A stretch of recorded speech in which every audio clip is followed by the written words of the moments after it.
प्रलय का अर्थ होता है संसार का अपने मूल कारण प्रकृति में सर्वथा लीन हो जाना।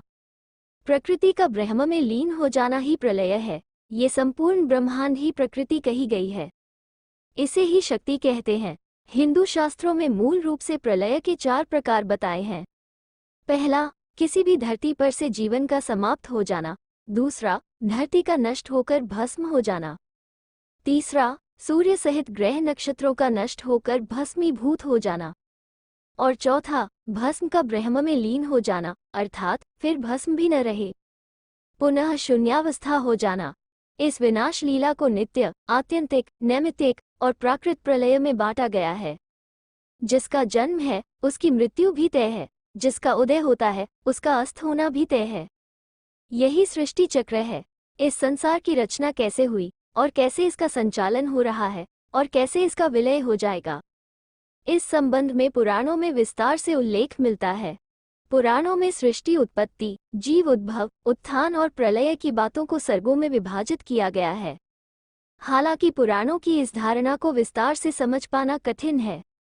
इसीलिए हम ब्रह्मांड की बात न करते हुए सिर्फ धरती पर सृष्टि, विकास, उत्थान और प्रलय के बारे में बताएंगे। जब जब पृथ्वी पर प्रलय आता है, भगवान विष्णु अवतरित होते हैं। पहली बार जब जल प्रलय आया था तो प्रभु मत्स्य अवतार में अवतरित हुए और कलयुग के अंत में जब महाप्रलय होगा तब कल्कि अवतार में अवतरित होंगे।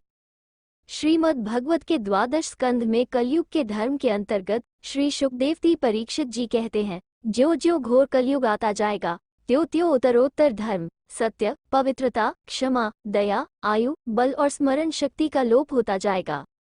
अर्थात लोगों की आयु भी कम होती जाएगी जब कालिकल बढ़ता चला जाएगा। जिस समय कल्कि अवतार अवतरित होंगे उस समय मनुष्य की परम आयु केवल 20 या 30 वर्ष होगी। जिस समय कल्कि अवतार आएंगे चारों वर्णों के लोग बोने के समान हो जाएंगे। गौएं भी बकरियों की तरह छोटी छोटी और कम दूध देने वाली हो जाएंगी।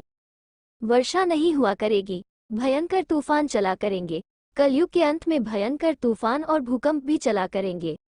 लोग मकानों में नहीं रहेंगे, लोग गड्ढे खोदकर रहा करेंगे।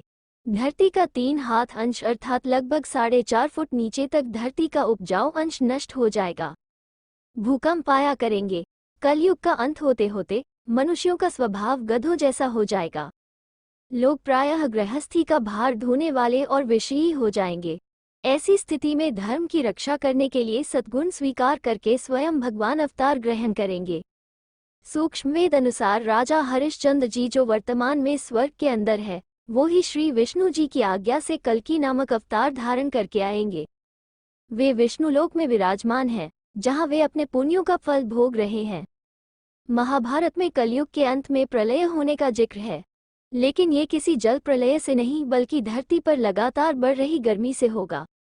महाभारत के वन पर्व में उल्लेख मिलता है कि कलयुग के अंत में सूर्य का तेज इतना बढ़ जाएगा कि 7 समुद्र और नदियां सूख जाएंगी।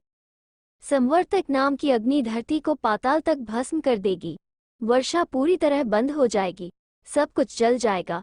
इसके बाद फिर 12 वर्षों तक लगातार बारिश होगी, जिससे सारी धरती जलमग्न हो जाएगी। जल में फिर से जीव उत्पत्ति की शुरुआत होगी। श्रीमद् भागवत के अनुसार ऐसा माना जाता है कि 2 कल्पों के बाद सृष्टि का अंत होता है। हर कल्प में एक अर्थ प्रलय होती है। 2 कल्पों का अर्थ है कि 2000 चतुर्युग। इसी प्रकार दूसरा कल्प पूरा होने पर प्रलय आता है, यानी सृष्टि का विनाश हो जाता है। इसके बाद पुनः सृष्टि की उत्पत्ति होती है और यही क्रम अनवरत जारी रहता है।